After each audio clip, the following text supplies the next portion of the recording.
This is Chiming In. And then you hook up with a guy called Kerry Packer. He rang me up one Saturday at Rose Hill and he said, go down and put 40,000 on Sweet Chimes or something. And I said, boss, there's only 30 seconds or a minute and a half before the next race. He said, son, who do you think owns the effing television channel? Now, he said, she's deafer than you.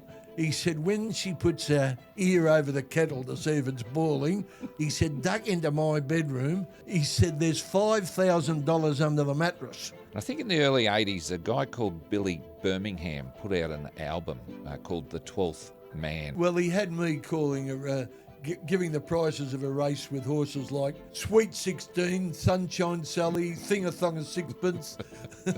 And, of course, she opens the door and I had to say, pizza, are you Susie Sweetbreasts?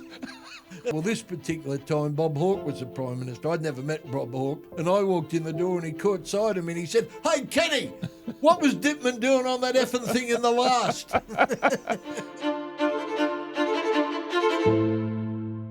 Well, an absolute thrill today to welcome one of the icons of Australian media, print, radio and television, the great Kenny Callander. Welcome to Chiming In, Kenny. Thank you very much, Chimes. Thanks for the wrap. Look, we often focus on rugby league or rugby union here, but racing and media and that is a very interesting topic, and I'm really looking forward to drilling into your journey here today, mate. Very excited to talk to you. And I'm excited to be here, Chimes. I think we'll have a bit of fun. So where did it all begin, Kenny? Where were you born and raised? I was born in Sydney in the 9th of December 1944, which is a bloody long time ago. And my dad was in New Guinea at the time in the war. And when he come home, all his deferred pay went on a block of land at Padstow, which is out in the Bankstown area. And I lived there from when I was about 18 months old. But my auntie lived at Hurlston Park, and my mother and her were pretty close. And every Friday night and Saturday afternoon, my mother used to go down and help my auntie in her business, which was SP bookmaking, which was sort of cops turned a blind eye to it in those days. It was at 39 Duntroon Street, Hurlston Park, and I used to go down there with my mum, and I loved the excitement about it all, how blokes had come in with a pile of bets. Her name was Bertha, and so is Bertha there, and handed her a wad of, and you'd open it up, the first thing would be 5 bob each way Chimes, 2 and 6 each way Kenny, 2 and 6 each way Holden Carr, and my auntie used to wear a big crayon around her neck, and when the people come in, she had a big clock at the door. She'd say, she'd write with a crayon, 1:02 p.m. and underline it. And I used to say to her, Bertha, why do you do that? She said, well, funny thing, if I don't put a time on it, when you get down to about the 10th slip, it'll be 5 bob each way, something at 1 at 12:30. Very clever. That was the street smarts I learned. So do you recall when you had your first bet, or when the punt actually caught Ken? I think the punt, because the same situation, soon as the races finished of a Saturday, they'd clear the great big dining room table and play cards. All the neighbourhood, about 8 to 10 people would play cards, and I'd sweat on someone going to the bathroom so I could play their hand. Yeah, right. I reckoned I could always play cards. I knew how to bet, and God knows when I had my first bet. So, Kenny, first recollections of going to the racetrack. Mm-hmm. Do you have memories of that as a youngster? Yes, I can remember going to Canterbury, which wasn't far from Hurlston Park, with my dad and mum to a midweek meeting. And I can remember when we were on holidays, we used to go to the entrance or long jetty, as people did in those days, going to Gosford races, yeah. But from the day I left school in November or December 1961, I probably never missed a Saturday for 60 years, except if I was out of town, yeah. So you fell in love with thoroughbred racing? It's Chimes, if I was perfectly honest, I fell in love with the punt. So, mate, you finished school and you got a job. What did you go into when you left school?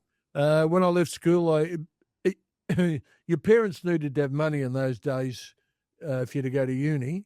And I got a job in a chartered accounts office and went to business college, I think 3 nights a week. And I was probably there 10 minutes or a quarter of an hour and realised I'd made the wrong choice. But I stayed there for 12 months. But after about 3 months, I said to myself, what would you really like to do? And I said, I'd like to be a sports writer. I thought I could handle that. So I got the old yellow pages and got into the section media. And I reckon I sent out 40 letters to country, city, everyone, Daily Telegraph, Sydney Morning Herald, asked them, how did you get a start to become a sports writer? Of the 40 letters, I got about 2 replies.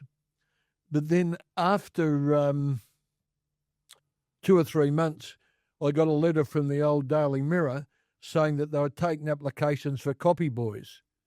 And I put an application in, and my mother was heartbroken. She said, you're clever at school, all this, you're going to become a messenger boy. I said, well, I'm not going to stay where I am. I'd rather sell cars or something. So I got a start as a copy boy.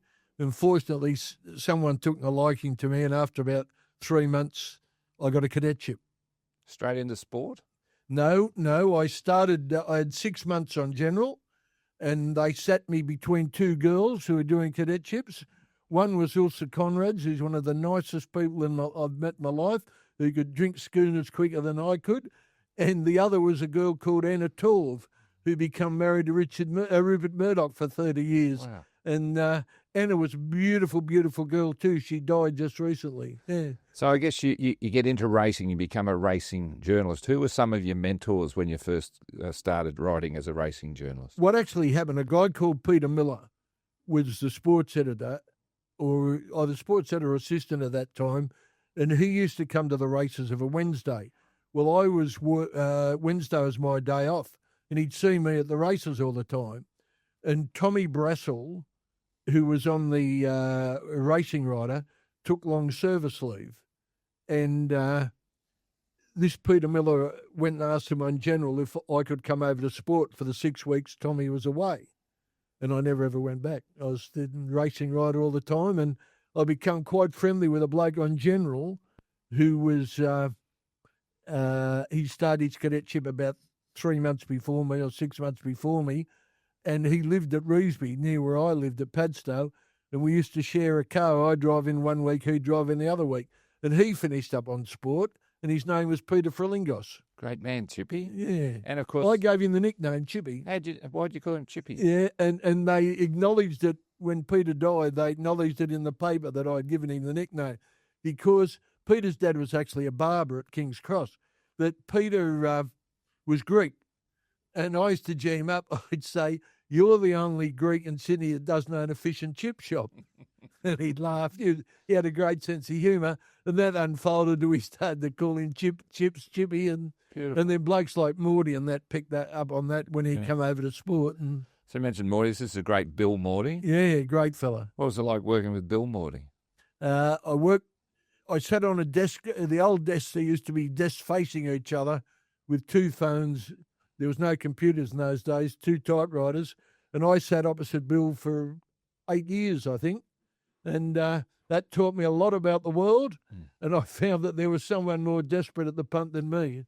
I'll tell you quickly a funny story that's just come into my head about Bill. Bill and I become great mates, and Bill used to go to the 2-up all the time, and a bloke called Joe Taylor ran the 2-up. And Bill rang me up one Saturday morning about 9:30. He used to ring me up for tips, and I said, you're early. He said, mate, I'm at an overnight card game. He said, I can't get away because I'm winning. He said, what time are you going to Rose Hill? I said, I suppose I'll be leaving here at 10:30. He said, can you make it 10 o'clock? Call into my mother's place at Concord West, where he was between marriages, Bill. He got married. He was living with his mum. And he said, as soon as you get there, if Bill's not here, she'll invite you in for a cup of tea. He said, she invites everyone in for a cup of tea. Now, he said, she's deafer than you. He said, when she puts her ear over the kettle to see if it's boiling, he said, duck into my bedroom. And he said, this is 1970. He said, there's $5,000 under the mattress. He said that I won at the game during the week. He said, take the 5, and like we were earning probably $50 a week. He said, and put it on best card in the last at Rose Hill. He said, Joe said, it's a moral. So I've gone out. It's gone to plan. Hello, Ken. Hello, Mrs. Morty. Come and have a cup of tea. I felt like a thief. As she went to the kettle, I dived, got the 5, at 10,000 to 5,000 best card, which won? It won. Yeah. So you had to collect 15 grand. a lot of money back then. I went to the bookie, Don Todd, terrific fellow, and he said, mate, I haven't got 15 grand in the bag. He said, but if you need it desperately, hold on and I'll get it. He said, or if you take a cheque, I can give it to you now. I said, well, it might be doing the bloke a favour and that giving him a cheque. It'll keep him away from the dogs. I said, what about giving him 2,000 in cash so he can kick up his heels tonight and 13 cheque? So that's how we paid. Sounds like you used to have to have your street smarts back in those days. There's illegal casinos and illegal gambling. And what was it like running around town in those days as a punter? John, I was like a pig in mud. You know, I loved it all, you know. I used to go to the people laugh, but before I was married, and I was married when I was almost 23, before I was married, I used to go to the 2 Up 3 nights and 2 afternoons a week, every week. It was like a nice club to go to. And the only other journalists that went there regularly were Bill Morty and a bloke called Bert Lilly, who was a champion racing rider. Yeah. I guess when you get married, you've got to have a secret hiding spot yourself. You married the beautiful Helen, still married today. 58 years. Well done, mate. Did you have a secret hiding spot where you hide a little cunning? I know the story you're leading into. When we first got married, we come home for a honeymoon, and in the cab, I saw a flat to rent at 280 Marrickville Road, Marrickville, $16 a week or something. I said, that's us. So we come back the next morning, and we paid our rent there. Now, that was on the way between the Daily Mirror office and Canterbury Racetrack. And in those days, you'd go to the races and you have to come back to the paper after the races and check the pages and that for half an hour before you went home. So comes this Wednesday, and Helen and I decided to save up for a house. So she said, we've got to save for a house. We've got no money. Let's put away $10 a week. Well, if in 50 years we'd have had 25,000, but anyway, it wouldn't have got us the biggest house. Anyway, we put in $10 a week in her underwear drawer. Right. And we had $40 in there. And she was working and I was working, and I went to the paper and I never had a coin. And there was this absolute moral in Western Lad. I'll never forget its name. I said, how am I going to get money to back Western Lad? And I thought of the underwear drawer. So I said, I'll go to Marrickville on the way to Canterbury, get the 40. When it wins, I'll put the 40 back. She won't know the difference, you know. So I go to Canterbury. I get out the 40 from the underwear, go to Canterbury. I don't know what come over me. I must have been weak. I only put 20 on Western Lad, and it got beat. So with the other 20, I had to get that 20 back. Yeah. And eventually I did. I struck a double with a horse called Lord Edmund. Funny how you remember these names. And I was straight back to Marrickville, put the 40 in the drawer, went back to work and come home. Got home about 7:30. Ellen was just cooking the chops and that. And she said, you know the money in that underwear drawer? I said, oh, yeah. She said, have you touched it? I said, no. I said, there should be $40 in there. She said, yes. She said, when I looked this morning, she said, there was 2 20s. She said, now there's a 20 and 2 10s. I said, you're too good for me. But you finished square. That's the main thing, Kerry. Yeah. Got out of trouble. Yeah. Hey, mate, whilst you were making headlines as a print journalist, you also shot to fame through when Wide World of Sports was born, and you became a big part of that channel with some great characters, working with people like Mike Gibson and champion bloke Mike Gibson, Darryl Eastlake, Johnny Tapp, Darryl Eastlake, Ian Chappell, and the bloke who actually got me into Channel 9 was Pinky Printer. Right. Yeah. So when they first approached you to do TV, how did you feel about that? Well, I was probably young and cocksure myself. There was an earn in it too. Beg your pardon? There was an earn in it Yeah, too. there was an earn, but Yeah. the money wasn't that good. But the exposure was good at the time, and it got me into radio and all that, and eventually left the paper. But Pinky Prenter got me sort of the job. John Tapp used to call the races from the day before, and I'd comment on them, and he recommended me to Ron Casey, a bloke who had a worse lisp than me, and Ron Casey gave me a go, and I got a kick on. You mentioned before about your deafness. Have you had hearing problems since you were a child? I was born without any nerve system and all in my right ear, and I really can't even feel things there. And as I've got older, my left ear hasn't been too good, but I've been to the that many bloody doctors, and I've had a couple of operations. So the clinic at St Vincent's is fabulous, and the specialist there, he said to me, stop worrying about it and live with it because you're not going to fix it. I brought a couple of expensive hearing aids, and not these ones on the TV like at the corner shop, that, was money down the drain. And it gave you a nickname as well? People Deafy. Everyone calls me Deafy. Yeah. You wouldn't be allowed to call someone with a hearing impairment Deafy nowadays, would you? No, I suppose not, but that's life. Look, Chimes, the big advantage I've had is I've had it since birth. So I haven't. It hasn't happened gradually. I've lived with it my whole life. I was 6 or so before my mum realised I was deaf. Yeah. So, mate, you charge onto the TV scene and become very well known throughout pretty much all Australian households, and then you hook up with a guy called Kerry Packer, who identifies you as the racing identity that he wants to act as a conduit between you and the bookmakers. He wants you to put his bets on. Yes, he used to ring me up and say, "What are you doing? Get to the races early and give me a ring." Because you're working for Channel 9. He's your boss. He owned the place. Yeah. The famous story is that he rang me up one Saturday at Rose Hill, and he said, "Go down and put 40,000 on Sweet Chimes or something." And I said, "Boss, there's only 30 seconds or a minute and a half before the next race." I said, or before I'll be on TV, sorry. A live cross. Yeah, a live cross. I said, I won't have time to get out of the bookies. I said, otherwise Ian Chappell and Mike Gibson will cross to me and there'll be no one there. I said, "Boss, I can't." He said, "Son," he said, "who do you think owns the effing television channel?" So I went down, put his money on. Mike Gibson crossed. I wasn't there. The bloke who was the floor manager, bloke called Mike Moore, said, "Where were you?" I said, "Oh, mate." He said, "Mate, you'll get the sack." He said, "You won't be here next week, I promise you." When I lobbed next week, he said, "You must know someone." He was a fearless punter. Was it a high-pressure job getting the bets right and getting them on? Was it hard work? Chimes, I know a bit about the races. I know a bit about life. I know a lot about punting and gambling. And I could get his bets on, and he recognised that, and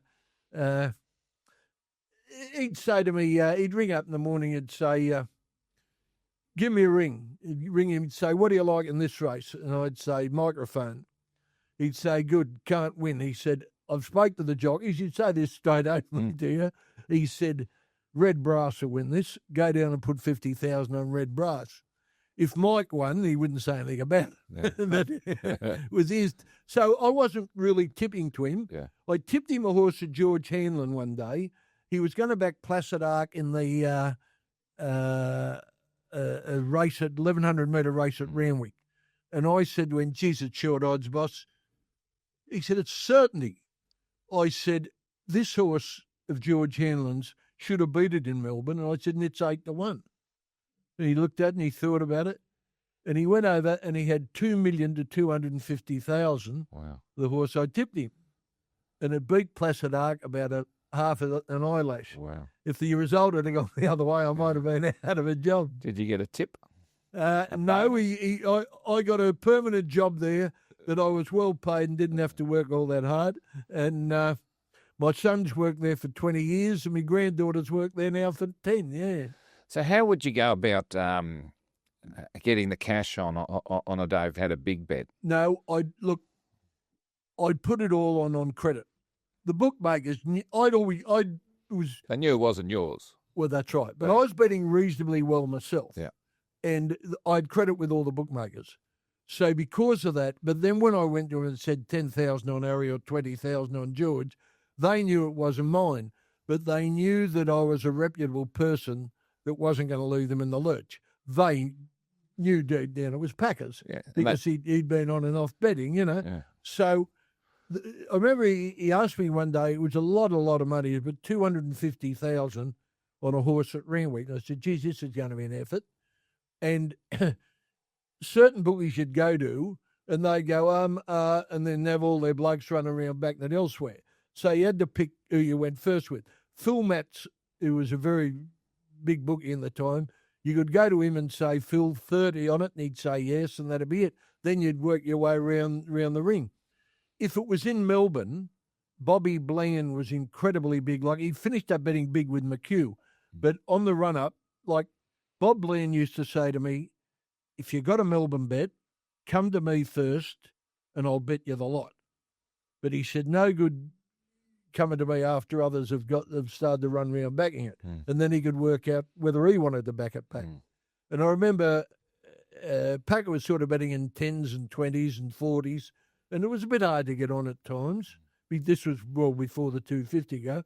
And he rang up and he said, I got a good tip for this thing in Melbourne. What price is it? I said 7-1. He said, go down and have 70,000 on it. That sounds like a nice figure. So I went to Bland and I said, Bob, he wants 70,000 on Horseshoe. Bland said 500,000 or 70,000 Horseshoe to Kenny. Just like that. And I thought, geez, he's a big bookie. Yeah. He finished up buying an apartment at Barangaroo for 50 million. He did all right. So the Horseshoe didn't win that day? No, it got beat. It's funny thing, it didn't even give a yelp. Really? Hey, how would you go about settling? So say Mr. Packer had a loss. How would you go about getting the money to the bookmakers? Yeah, well, I used to ring up his secretary and give her the amounts owed to the bookmakers, and she'd usually either send them to him personally or send them to Tattersalls Club on the Monday, where they'd collect them. Tattersalls was only a couple of doors from the old from Packer's office in Park Street. So one day he lost a lot, and he rang me on the Saturday night, and he said, mate, I'm off to New York in the morning. He said, just ring up Pat and tell her the amounts. Now, it was 700,000 or 800,000. It was a fortune. And Pat had been used to getting settlements of, say, 50 or 60 all over. So Pat rings me on the morning. I was going to ring her at 9 o'clock. She rang me at 10:02. She said, Mr. Callander, she used to always call me Mr. Callander. She said, Mr. Packer's gone to New York and said, you've got some amounts of debts that need to be settled. Now, Pat wouldn't say bloody. She'd blush. It wasn't that. She wasn't that sort of person. Yeah. And I said, yes, Pat, here they go. Phil Matz, 27,000. She said, gee whiz. I said, Dominic Byrne, 38,000. She said, shit. I said, Pat, you haven't heard anything yet, darling. Wasn't a good day. So Kenny mentioned you were working on that wide world of sports team with Gibbo and Big Darrell and the like. And I think in the early 80s, a guy called Billy Birmingham put out an album called The 12th Man, which featured impersonations of you guys doing your thing. You were heavily involved in that. Well, he had me calling giving the prices of a race with horses like, not that I've got a list, but horses like Sweet 16, Sunshine Sally, Thing-a-Thong of Sixpence, a field, 15 runners, all with similar names, all beginning with S. And the album did really well? Yeah, it did terrific. And he had a party of celebration at the Mossman Rowing Club. Now, that's not normally one of my haunts, Chimes, but we went over there and he gave me the gold record that he'd been presented. And he said, mate, I made a bigger mug of you than anyone. And he's a terrific bloke, Billy Birmingham. You'd liked him. You still got it? Well, I brought it straight home. I made room in my office. I'd put it up on the wall. I thought, how great does that look? Helen come home from playing tennis or something. She said, oh, God, take that down. She took it down, put it under the bed. In moving houses, I think it's still under the bed. Now, Sunshine Sally was a racehorse, a real horse. Real racehorse. Which you often had to call or prepare the odds for it. Did you look at it on the board and go, "Oh, not this one again"? I used to laugh my head off. And after that, I started to appear on the Footy Show with Fatty and Peter Sterling, sort of every 2 or 3 weeks, and all with scenarios with Sunshine Sally. Like, as an example, one week they had me dressed up in a pizza delivery outfit, and they had this girl sitting opening the door. She had the biggest pair of breasts ever seen, and of course she opens the door, and I had to say, "Pizza, are you Susie Sweet Breasts that wanted the spaghetti salami salad?" And they made a mug of me, but it was all helped your profile. But you're good at having a laugh at yourself, aren't you? Yeah, of course. If you're not, you're in trouble. Yeah. What was it like, those Footy Show skits and being involved in Footy Show, even though you're predominantly a racing expert? Look, I've, like most Sydney siders, I've followed rugby league all my life. I used to compare a lot of functions in Western Suburbs in the old days because they were my team. And then when we moved to the St George area, I used to do a few things there, including the grand final breakfast where they always had the Prime Minister. And I remember if the breakfast started at 8:30, they said to me, we'll be in the chairman's room with the Prime Minister. And like everyone would normally bow. Well, this particular time, Bob Hawke was the Prime Minister. I'd never met Bob Hawke. But anyway, he was standing over in the corner talking to someone, and I walked in the door and he caught sight of me and he said, "Hey, Kenny, what was Dittman doing on that effing thing in the last?" Yeah. So that was our Prime Minister. You would have met a few PMs, would you? Yeah, John Howard, Bob Hawke, yeah. Wow. Mentioned Daryl Eastlake. There's a classic story about Kerry Packer and Daryl. Can you share that one with us? Yeah, Kerry Packer had a very good horse called Easter, Easter, and was trained by Tommy Smith, and was by Piper Peace, and it was running in the Derby.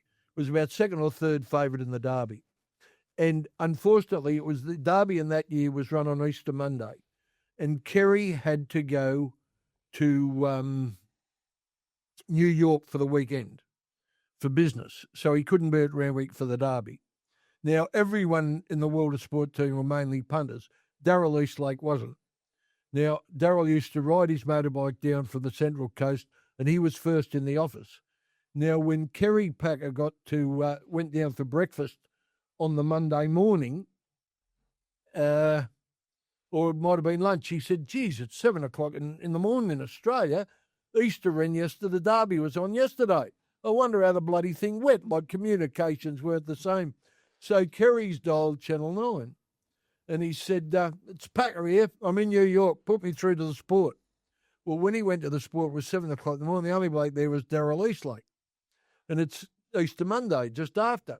So Daryl's picked up the phone. He said, "Wide World of Sport." And Packer doesn't introduce himself. He just got that burning voice. He said, "Who's that?" "Oh," he said, "Mr. Packer, it's Daryl Eastlake." He said, "Daryl, how did Easter go?" And Daryl said, "Well, not too bad, thanks, Mr. Packer. We put the kids in the van. We went up the coast, had a bit of surfing." He said, "I'm not interested in your effing family. How did my horse go?" Well, Daryl didn't have a clue. He had to run around and look for a paper. How did it go? He ran about third or fourth. Oh. He ran a good race, but it never won. Hey, you mentioned your affiliation with rugby league. Who do you follow now? Have you got a team? I've got about 30 side no times. Helen and I used to go and watch West every week. We used to... Is that because you grew up that way? Yeah, or? well, my father followed West, and, it was just my team. Yeah. The mighty Western Suburbs Magpies. I wouldn't sleep if I'd go to Brookvale Oval in the bus, the train and the bus to watch them play. And when they kicked them out of the comp, I sort of never had a side. Oh. Then we moved into the St George area for several years, and Matt, my second son, played a few under-23 games for St George, so I used to go there and I mixed with the blokes there a bit.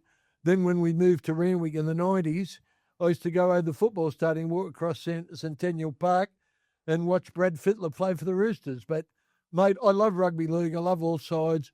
I love the Penrith winning 4 years in a row because I think that's where the truth. You don't get rugby league supporters, fair dinkum supporters at Rose Bay and Wallara. They're all out of Penrith and St Mary's and Pendle Hill. Parramatta and Penrith, they're the sides. So you jumped off the joint venture. It didn't fit for you. West Tigers, no, the jumper looked too much like the Tigers, and no.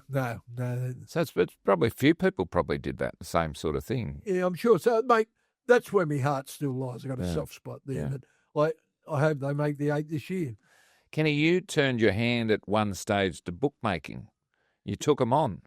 I did. Why I did that, Chimes, was from the first time I went to the races, excuse me, I'd see the bookmakers there with all this money, all this cash. I was a kid, they were just handing out like you'd hand out minties or, freckles. And I said, geez, I'd like to be a bookie. To me, they were the cowboys, we were the Indians. We're the ones getting shot down all the time. So it comes amid, probably about 38 or 40, and I'd run into a few, Bob, and I thought, you can't die wondering. I should have given bookmaker a go. Now, it was a big step because I had 4 kids. I had a good job and Channel 9 all that, and I said, no, I'm going to give it a go. So I went, started at the provincials and finished in the city, and I liked it, but I realised I had a better life previously as a punter, and with the bookmaking, things like bad debts in those days, and you were stuck on your stand all day. Well, I used to like to go and look at the horses, and I realised that the other man's grass wasn't greener. So I didn't stick at it. Look, I never made a huge success of it. I never lost at it. I'd have won a few, Bob, yeah. You would have seen some big punters in your times in the betting ring at Randwick when you were in your heyday. Yeah. Any famous punters come to mind that used to have a swing? Was there a guy called the Fireman? Or yeah, I remember Eddie Birchley, but he was really before I became. Talking about Packer earlier, the first week I was on the rails at Rose Hill, Packer come to the races. And he come up to me and he said, when are you coming back to work for me? I said, funny thing, that's not totally out of the question if there's still a spot, because I'm a bit hot and cold, but I said, I want to give this a go. I want to have a bet. He said, well, if you want to have a bet, what price this thing that he won the back of Les Bridge trained it? And it was 9-4. He said, what if I said you won 100,000 on that? I said, well, that'll be all right for you, because if I said I'll bet you, and if it wins, I said, you might have to wait a while before you get paid, and I know you'd pay me. He said, he said, how much do you want on it? I said, 3,000. And I bet him 67.50 to 3,000. It got beat. Pat sent me the cheque for 3,000 on the Monday. And I remember Helen said that she had the cheque, Kerry Packer, pay Ken Callander $3,000. And she said, we ought to get that framed and put it on the wall. Look, I said, get it framed. I said, get to the back end quickly. Hey, one of your great mates through your media days was Ray Warren. Yeah, how did you form a friendship with Rabs?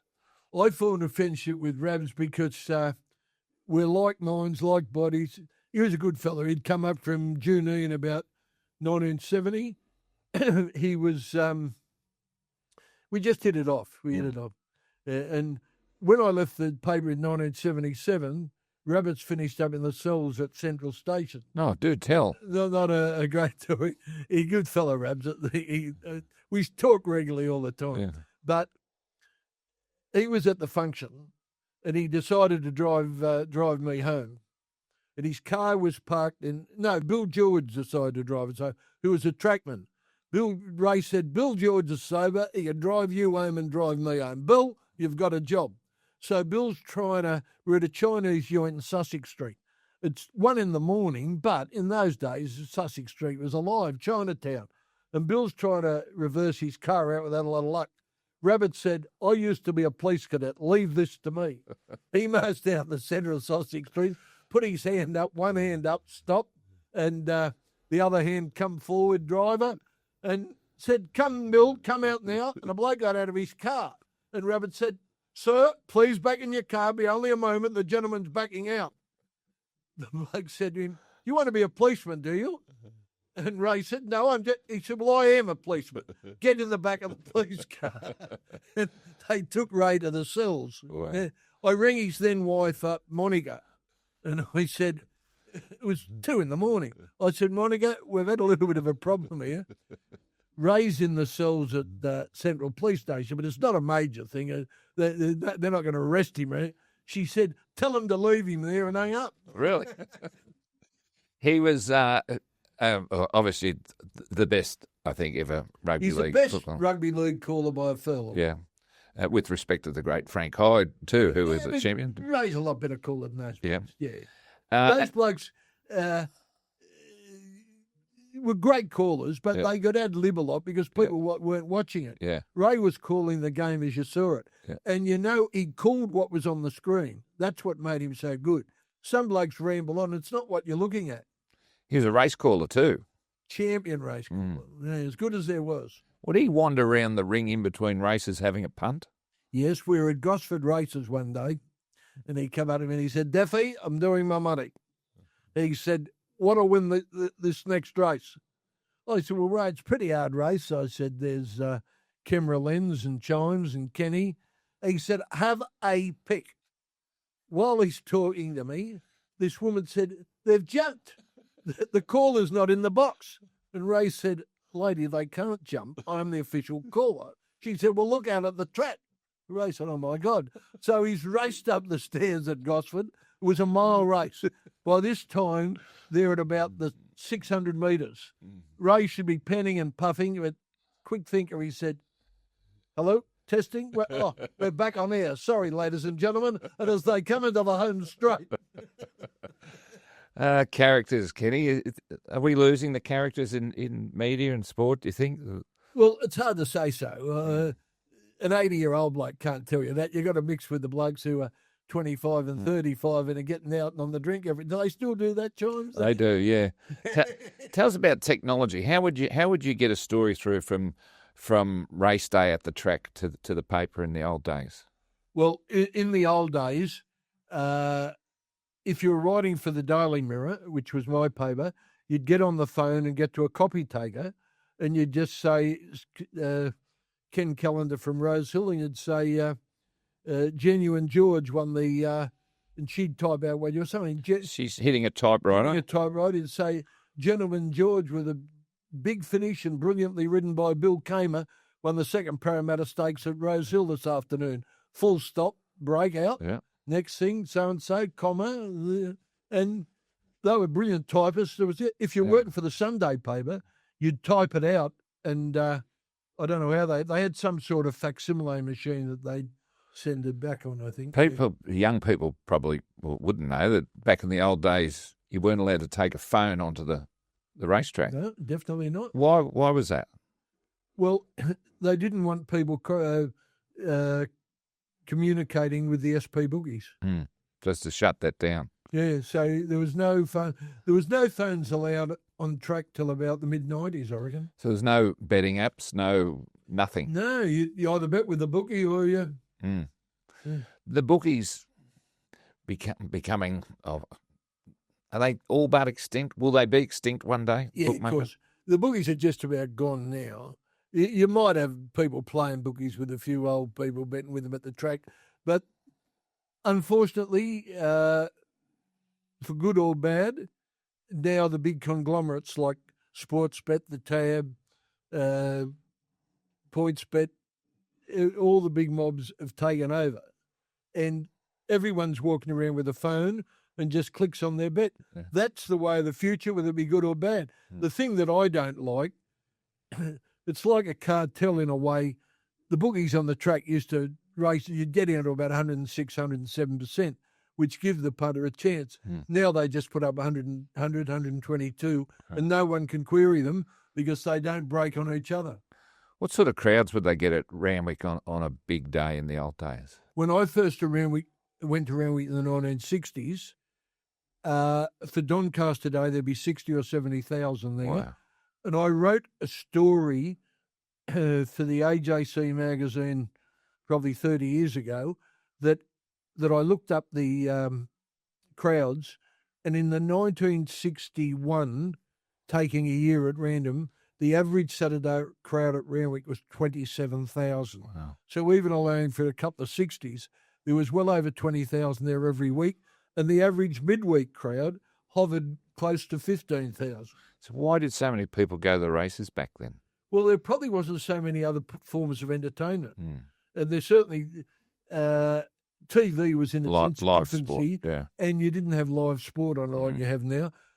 Things like Foxtel were unheard of. So those people are going to pubs and clubs and staying at home. The true punter today, Chimes, is in the pub. Yeah. You go to your local pub of a Saturday afternoon, they scream and yell, and those blokes used to be at the track.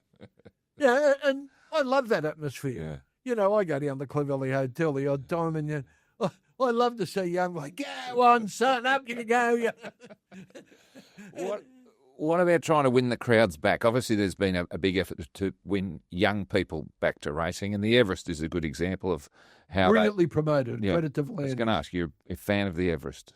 Yeah, I am a big fan of the Everest. I think to see 50,000 people there singing Sweet Caroline, and you get the party people saying, oh, why are they singing that song on a racetrack? They're singing on a racetrack, please. Yeah. You know, You mentioned Peter V'landys, your relationship with Peter. I guess you've known him a long, long time. Yeah, I've known Peter since he had a mullet and was running Harold Park Trots. And I get on well with Peter. We've had plenty of clashes, but I call Peter a friend, and I'm sure he calls me a friend. Yeah, he's Peter's sort of on the same wavelength as me in a lot of things. Journalist breaking stories. I guess over the years you would have broken more than your share of big yarns. Is there any story that comes to mind that made a big splash in racing that you might have broken? One story I wrote that I was at Kembla Grange. I was only probably 21 or 2, and that was when the old afternoon papers were out. And they wouldn't take a story from Kembla, they'd take the results. But it come after the first race, I think it was, the jockeys said they weren't going to ride because of the outside section of the track wasn't safe, and they were arguing with the stewards. And I rang up the sport editor. I said, there's a bit of a story here. I said, the jockeys have really sort of gone on strike here. They're not going to ride. Oh, he said, get on the phone, send me through 20 paragraphs, you know. So I sent him through 20 paragraphs. On my way home, I brought the Mirror, and with a bit of dressing up, the front page story, jockey strike, jockeys refuse to ride at race meeting. You know, it's just, that's a story that hit me in the eye, the power of the press. Selling a yarn. Back in the old days, well, let's talk about relationships, journalists and jockeys, journalists and trainers, building confidence between those type of people. Yeah. How'd you get on with the great Tommy Smith?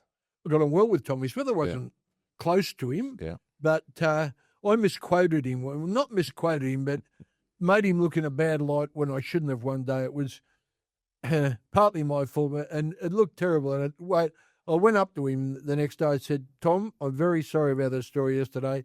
It's not ours. It meant to come out. He said, thanks for coming and saying you're sorry. He said, I thought it was shit house. Yeah. He said, it's over. Let's move on. I respected you for doing that, eh? Yeah. What about Gay Waterhouse, Tommy's daughter? Yeah, I get on well with Gay, always have. And Gay's great for the press because she'll give you a quote. And Gay understands what the people want to know. If the AJC marketing department had have latched onto Gay in the early 90s, she'd have been she should have been the face of racing everywhere. Yeah. Because Gay's Gay. You walk down the street, people know Gay. You know, now Chris Waller's a fabulous trainer, huge success story. But a lot of people, if you said, who's Chris Waller, wouldn't know. If you said, who's Gay Waterhouse, this is going when Gay was really in a heyday, everyone knew who she was, yeah. Do you think trainers and jockeys now know that self-promotion, making themselves available to the media, is a huge benefit to them in relation to attracting owners and profile and all that sort of stuff? Look, jockeys and trainers should be told that the punters are paying their wages and they need to make themselves available to lift the profile of racing and let people know them. I heard a trainer say in the last 12 months at a Canterbury Friday night meeting, someone said to a trainer, I heard that this horse had a barrier trial or something that wasn't published, and the trainer said, "That's not for them to know. I'm the one that gets up at 4 a.m. Now, if Peter V'landys had have heard that, he'd have had that bloke in front of his desk the next morning, because they need to be told, listen, son, if you don't want them to know that, good as gold. We won't pay you prize money. We'll pay you ribbons because that's where your prize money comes from, those people knowing that. So you can't have it both ways. It's not like the old days. It's all changed. Look, I don't understand social media, but I understand from people who I respect how powerful it is. And that's the way to advertise things these days. Because there's so much competition for the dollar, isn't it? Oh, you know, like newspapers are battling to get advertising, and so are television stations. It's Google and social media are getting all the advertising dollars. Yeah. Are you on social media? I wouldn't know how to get on it, Chimes. I can text, and then someone will send me some, read this, and a big X comes up. I don't know whether they're sending me a love kiss or what. Any idea how many Melbourne Cups you've been to? I haven't been for a few years. Dozens and dozens. I've been to every Golden Slipper from 1961 through to a few years ago, which I don't go now. I don't want to be an old bloke looking on. But I probably went to 20 Melbourne Cups in a row, 25. I don't know. Yeah. Do you have a favourite Melbourne Cup? My favourite Melbourne Cup is when Empire Rose stuck a nose out and beaten the Surrey. And that's because? That's because I'd backed Empire Rose rather heavily. What about the slippers? We profile our 2-year-old racing, especially in Sydney. Golden slippers. Have you got a favourite slipper winner? I have got a favourite slipper winner, was Luskin Star, because I was good friends with the trainer Max Lees. I just loved the horse and the colt from the coalfields, as they used to call him. He was something special. He won the slipper by 7 lengths in race record time. Roy Higgins was riding the equal favourite Blazing Saddles. Blazing Saddles, who was trained by Tommy Smith. And Roy Higgins said, I was going that good at a thing called Mistress Anne led, and Blazing Saddles was outside it. And Higgins said, I was going that easy. He said, I just had a peep over my left shoulder to see if there was anything likely to be coming. He said, by the time I'd straightened my head, he said, this thing had gone past me. Hey, Kenny, jockeys today. Are the jockeys today better than the jockeys of yesteryear? Possibly the old-time jockeys were great horsemen because they were all brought up with horses. The jockeys today are just as good. James McDonald's as good as any jockey you'll see. I think Darren Beedman's the best jockey I've seen, but James McDonald's is right up there. You know, he's a terrific jockey. And where James McDonald's a great jockey, Chimes, blokes say, a thing will be a certainty beaten. They say, he had a travelling good, he just couldn't get out at the top of the straight. That makes me go, James McDonald's thinking at the half mile, at the 1,000 metres, how he's going to get out the top of the straight. Yeah. He's got the race pan out in his mind as it's being run. That's what he's got on a lot of these blokes just get on the horse, head down, bum up to the turn. Oh, let me try and get out. Too late, son. The bird's flying. With cameras and stuff today, is it harder to pull up a horse or to not let a horse run on its merits? Mate, if they want to pull a horse up, they can pull the horse up. Jockey can get a horse beat. And now stewards are loath to charge a jockey because straight away the jockey goes to appeal. They get lawyers. It costs Racing New South Wales a fortune in legal fees and that. I can't remember the last jockey that was even questioned about holding a horse. Look, saying that, racing's far, far cleaner now than when I come into it. Because in the old days, you had to get a price to get good money. You had to be able to back it. And there was horses getting ready that were having runs. Today, I'm not saying every horse is 100% out there. If a horse is getting set for a Doncaster, in a couple of his lead-up runs, excuse me, he mightn't, he wouldn't be dead, as we'd say, but he wouldn't be knocked about. That'll happen. But punters accept that. They know if he's first up with that. But today, racing's is cleaner than it's ever been. One of your great friends, Cole Tidy, who's no longer with us, you shared a lot of good times with Cole, who was a leading bookmaker. Yeah, we went overseas together couple of times with our wives, yeah. Getting into any mischief, Kenny? Colin got me into plenty of tricky situations, but nothing to be told here. He and his wife Helen and my wife Helen, we went overseas, I think, 3 times together, and we had plenty of good fun, yeah. Champion horse Zedative? Yeah, he had a horse called Zedative who won 5 Group 1s. Colin used to, he wasn't a huge punter himself, but he didn't mind having a bet if the time was right. And his horses were trained by Angus Armanasco, a man in Melbourne. Now, Angus used to have 30,000 on him in the 1980s. And Col often would get me to he'd get Col to put the money on, knowing that he'd get a fair deal. And Col would say to me, "Can you put this on? It's for Angus," which I was always very keen to know for obvious reasons. Anyway, we go to Gosford races one Tuesday, and Col said to me, this colt I've got by the judge, he said, Angus said it's one of the best 2-year-olds he's ever had. Wow. I said, Col, he said, bloody Biscay, all these champion 2-year-olds, Star of Heaven, Longwood. I said, Col, please. He said, no, he said, it's right up there with him. I said, Col, he knows you're a big bookie, you like to have a big bet. He's a trainer, he's influenced you. Comes Thursday, Col said to me, Angus was on the phone again this morning. He said, this horse is something special. I said, oh, fair enough. Good, Col, enjoy it. He said, it's run at Moonee Valley Saturday. I said, good. Comes Friday, we used to play tennis together.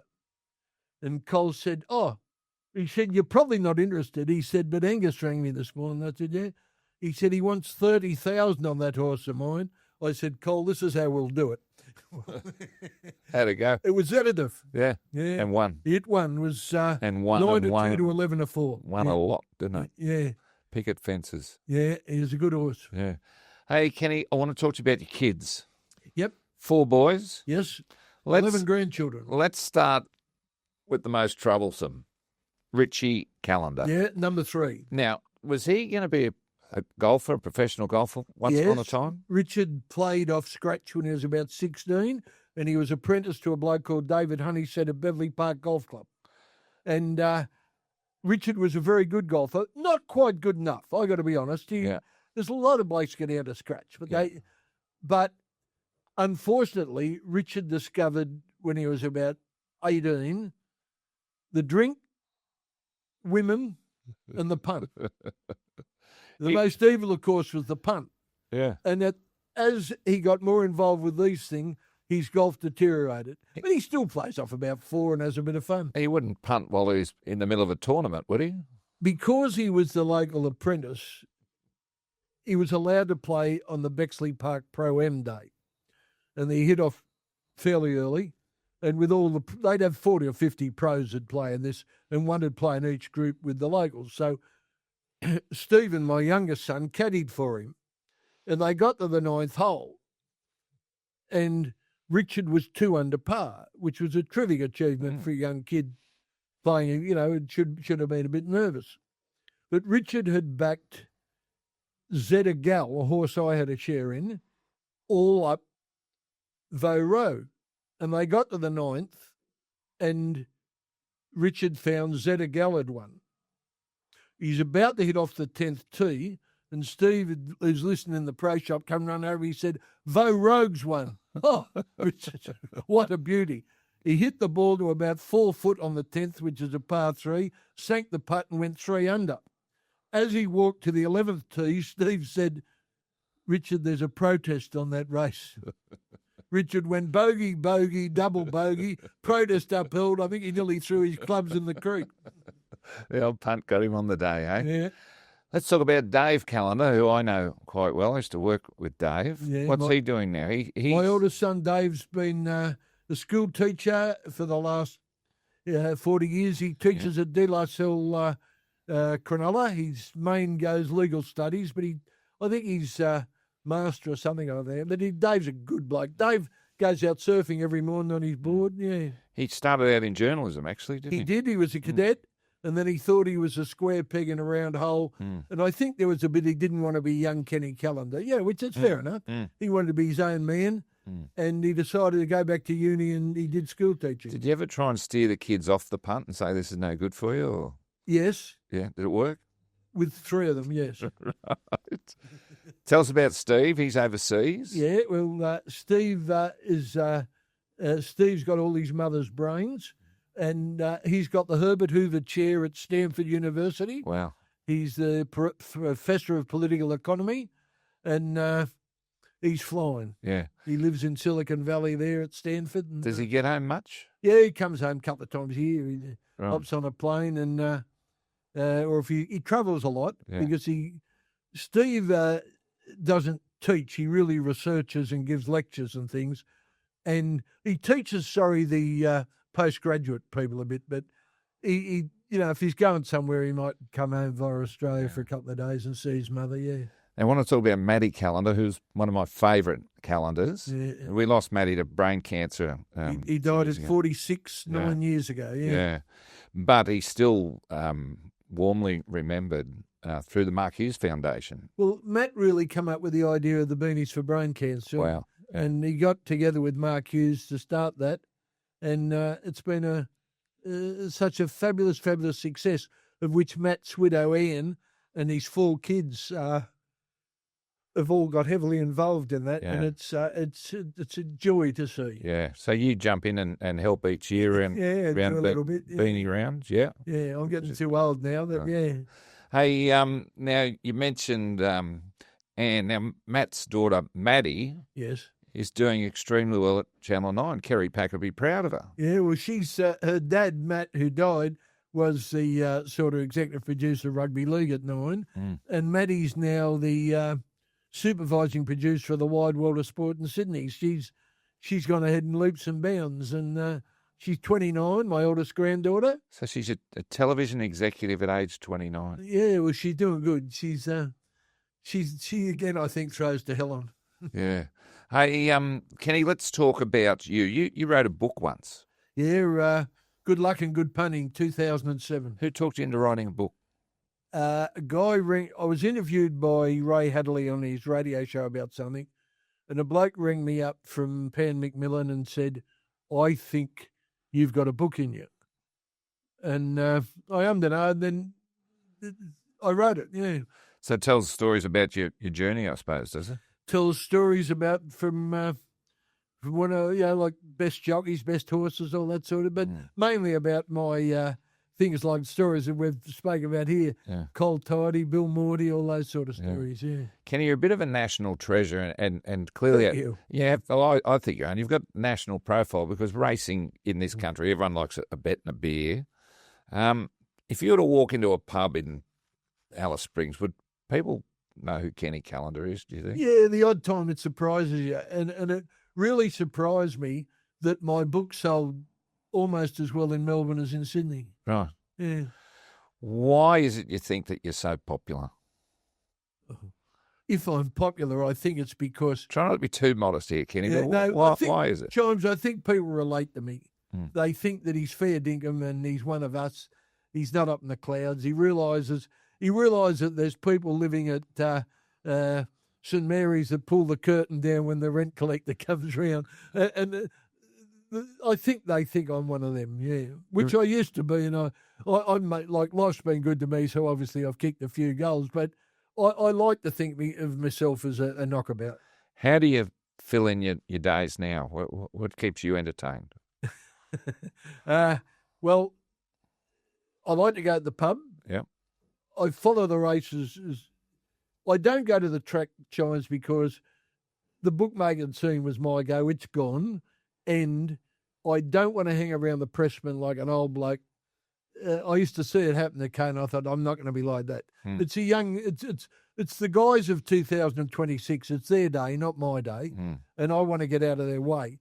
But, I follow the races closely. I follow the rugby league. I used to go to the football a lot till the last couple of years, slowed down. But I watch a lot of it on television and, I get through the day. I need 36 hours in the day. Could you ever imagine, when you're that toddler walking around that your journey would have taken you where it's taken you? It's been an incredible ride for you. Couldn't believe it. Yeah. Couldn't dream that I'd be Kentucky Derby or an English Derby or writing for the newspaper with me photo there. It just didn't gel. Like, that was other people. That was them and us.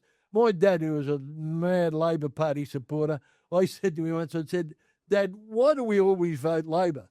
He said, son, there's them and there's us. And by them, he meant the people with money, I think. Any regrets at all, Ken? No, not really. I've... You hesitated. Beg your pardon? You hesitated there. Yeah, well, you start to think, no, I haven't got any regrets. Yeah. No, life's been good to me. You know, I was very lucky.